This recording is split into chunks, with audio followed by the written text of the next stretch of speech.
How are you book lovers out there doing today? We're doing pretty good. And we are here today to talk about series that we think you should read. Because we recommend them. That's all that matters. That's correct. Yeah. So these are series that we obviously have read ourselves and really, really enjoy and love and feel like we should make sure everyone knows about that. Yeah, I have a disclaimer. I'm only recommending series that I have read all the way through. There are some other series that I've started but I have not finished, so I don't want to recommend you read the whole series when I've only read like the first book. Well, and I am the same way except for one, so what a great way to start out the thing. Okay, so this is the second book because My Lady Jane, which is the first one of this series, is being lent out to someone else. This is the second one, My Plain Jane, and actually I just started this book, My Calamity Jane.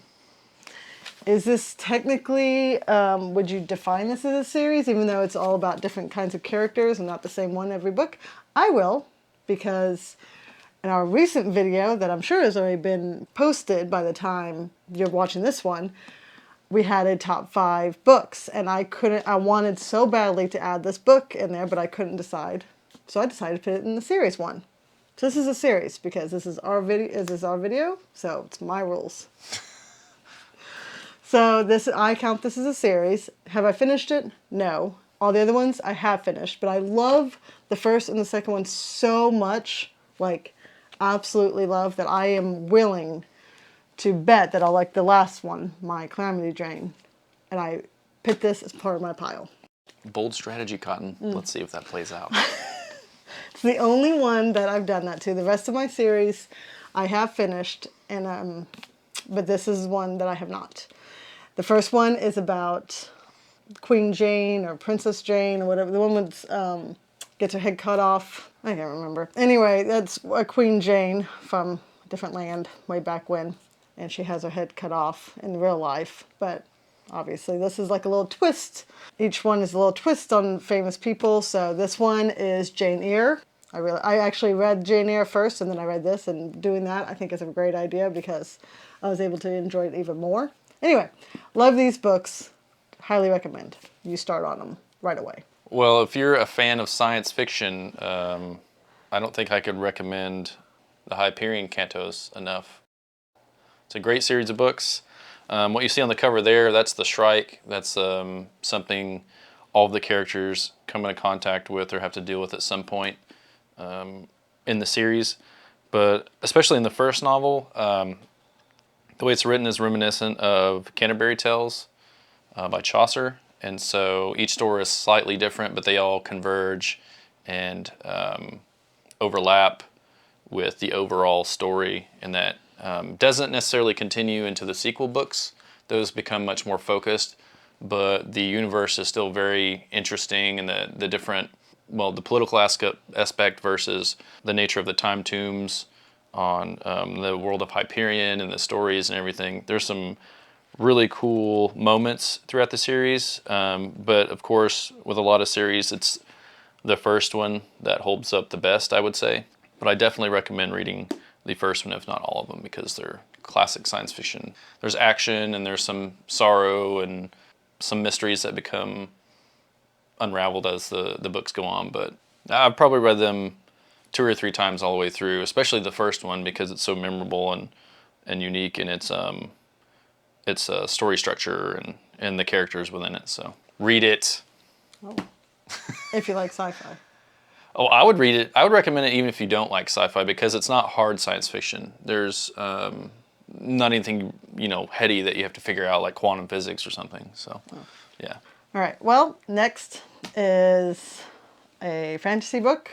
The series has to do with werewolves and witches, and I think there's vampires involved, but I'm not positive on that one.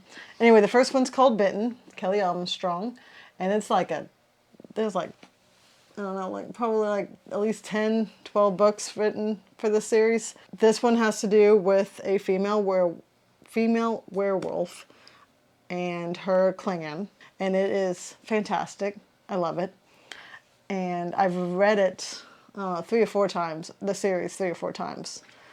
because it is fantastic. I read this one so many times that I had to buy a new version of it because it fell apart on me the last time I read it. Like literally pages were falling out of it all over the place. So is it like modern fantasy or? Yeah. Yeah, it's in today's era, and it's fantastic. It's great. And if you like anything to do with strong female protagonists that aren't a bunch of jerks just because they're strong females, this is a great series. My next recommendation is an omnibus. I think you could still find the books separately, but she actually bought this for me at Barnes & Noble years ago, and you can tell by how worn out it is. This is the Eisenhorn omnibus by Dan Abnett. It's in the Warhammer 40,000 setting. I've probably talked about that in the past, that I like these books a lot. But this is actually the first book that I read that was in Warhammer 40K that got me interested in the setting, and it's because of her. I told her to pick out a book with a cool cover, and she picked out this one, which, that is a cool cover. That's Eisenhorn himself. He's an inquisitor for the Imperium, which is mankind spread out through the galaxy, and it's called the Imperium of Man. And he enforces its laws at the highest authority. So basically, he can do anything he wants as an inquisitor. So he can, arrest people, including like planetary governors if he wants to. He can question anybody he wants because he has the authority of the Emperor behind him, which is, the head of the Imperium. And so he investigates mainly heresy, but also what they call Xenos or aliens and things like that. Anyway, it's a very cool setting, very unique. But if you're into like pulpy, dark, grimdark science fiction, stuff that's on the lighter side of reading, it's more action-oriented and some intrigue. Abnett, to me, is their best writer for Black Library. That's the publisher.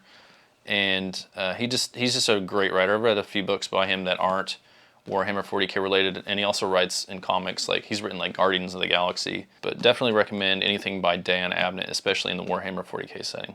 Well, the next one I'm going to go with is the Lunar Chronicles. This is the first one, Cinder. It's a sci-fi take of Cinderella. And then there is Scarlet, Cress, and Winter. And then there's a novella called Fairest. So this is by Marissa Meyer.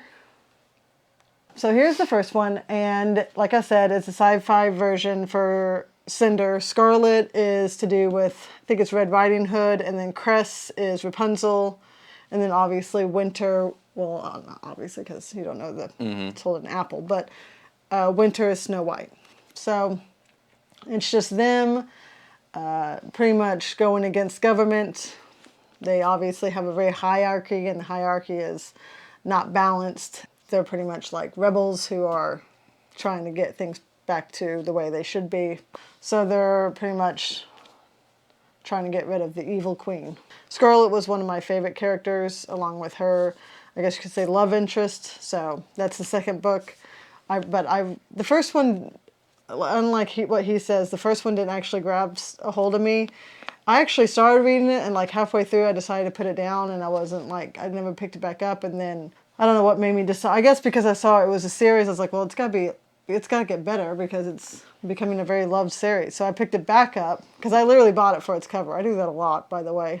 I do judge books by its covers. So I picked it back up, finished it, and then moved on. And then Scarlet was the one that intrigued me the most. So just because the first one doesn't like grasp a hold of you, if that happens to you, just know it gets better and it gets good. My next pick is also by Dan Abnett. There's a little bit of a theme here. This is The Founding, which is an omnibus. I believe you can still get it, maybe in a different cover. But this is also written by him, and of the two, I would say this one is more approachable, because this has to do with the Imperial Guard, which is part of the Imperium of Man that I was talking about, part of the human civilization, if you want to just call it that. These are line soldiers, and it starts with their founding, obviously, because this omnibus is called The Founding, and it goes throughout their entire arc. I think there are 10 or 12 books in the series now. He just released War Master this year or last year, and it was very good. As far as I know, that's the last Gaunt's Ghost book, but I could be wrong. If you're more interested in the dog soldier, lion soldier, or war side of things, there is still political intrigue. It's Abnett, so he ties in. He's known for tying in multiple different characters and perspectives in his novels, even from the antagonist side. So if you're looking for an entry into Warhammer 40K, I would highly suggest you start with this book. And what would a series discussion be without Harry Potter? It wouldn't be one, that's for sure. So obviously, I've talked about Harry Potter before. I'm going to recommend Harry Potter. I mean, and I know there's a lot of booktubers out there that recommend Harry Potter. And I mean, if you haven't heard about this series, then you either never even looked at a book, let alone cared to know about the society in general. So Harry Potter's a big deal, in case you didn't know. I know that's shocking for some of you. But I love Harry Potter. If I have to explain it all, it's about Harry Potter and how he becomes a wizard, how he finds out he is a wizard. And he goes to wizard school. There's a guy named Voldemort. Not Voldemort, even though that's how it's spelled. It's pronounced Voldemort. Oh, because he's French bad guy? No, no English. That's the main bad guy, and it's a 7-book series. 7 comes up a lot, not only in her books, but in the movies as well, because 7, she's got a thing for 7. 7's supposed to be lucky. You know, all that stuff. So there's a lot of 7, the number 7 comes up a lot. Anyhow, so if you've not read Harry Potter.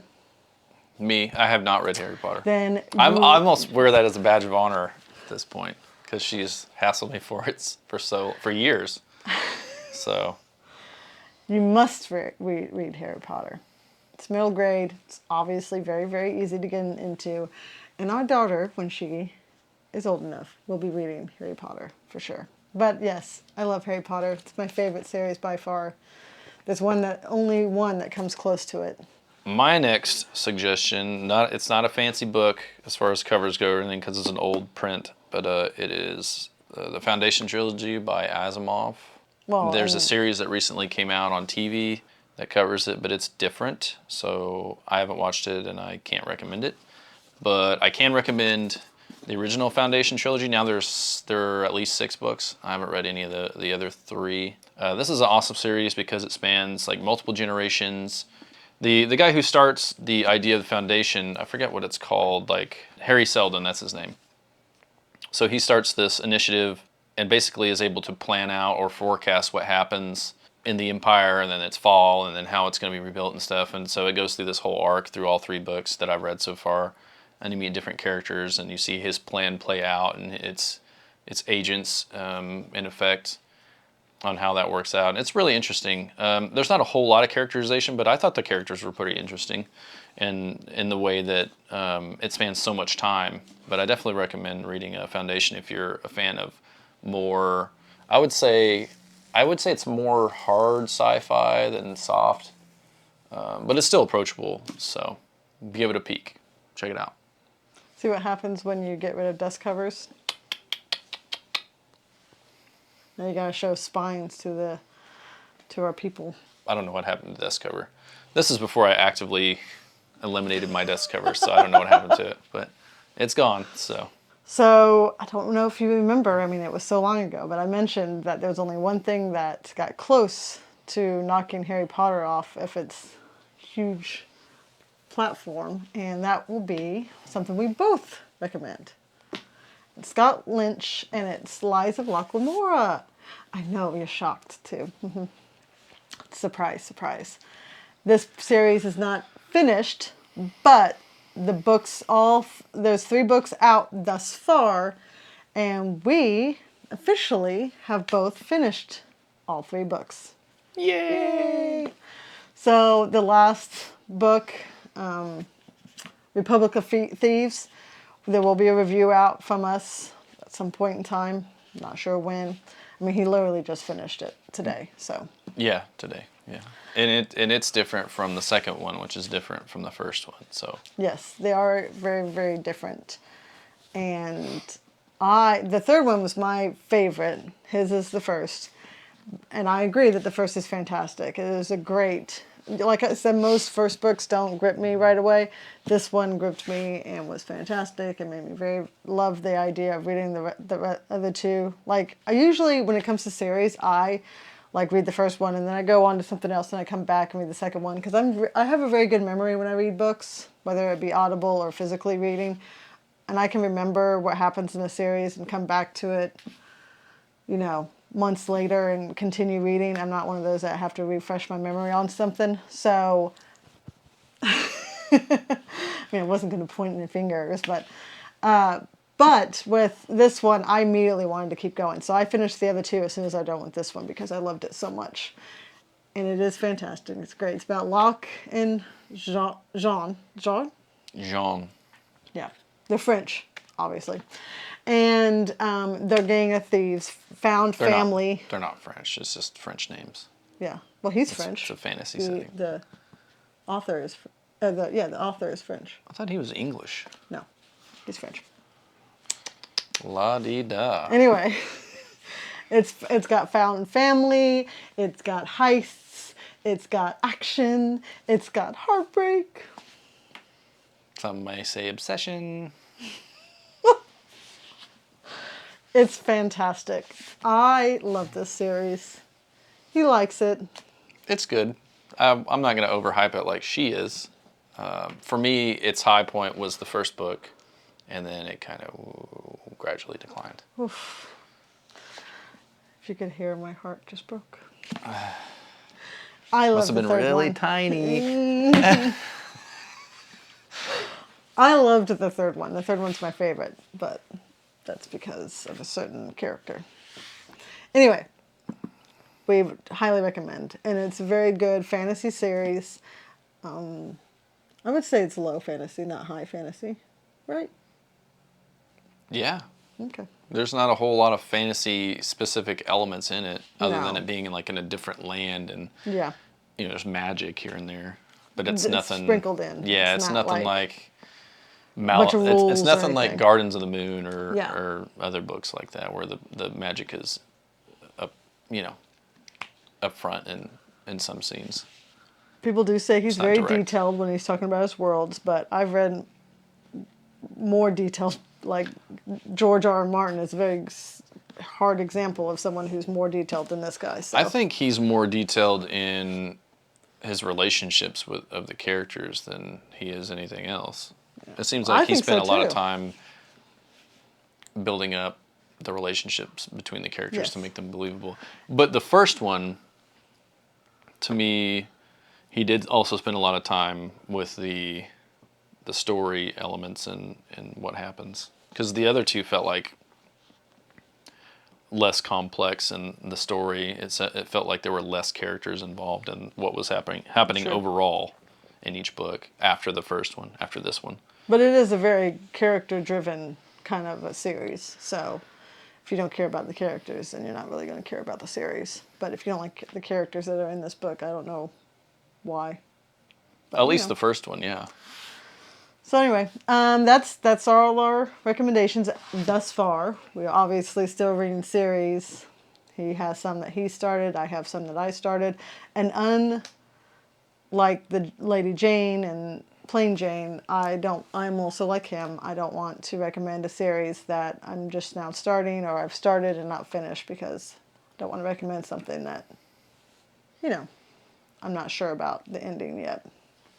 Yeah, I recently started, or not recently started, I read Gardens of the Moon by Steven Erikson, I think that's his name. And I have the sequel now, or the next book in the series, Dead House Gates or something like that. So it's been so long that I kind of want to read the first one, or at least read a plot summary of it before I move on to the next, because it's such a cool story and unique setting, but there are quite a few factions involved and many characters, so I may have to revisit all that. I've got 3 or 4 series that I started that I have not finished. So this list might change, or we might add to it. Who knows? So anyway, thank you for coming by again and watching us. We really appreciate it. If you enjoy us and you're not subscribed yet, I don't know what you're waiting on. Go ahead and take care of that right now. Ring the little bell. Give us a like on this one. Tell us what you think of our series choices. And did we push you to read one maybe? Or you've read it and you have different thoughts on it? You know, any of those comments. Let us know. We love reading them. So thank you very much and have a great day.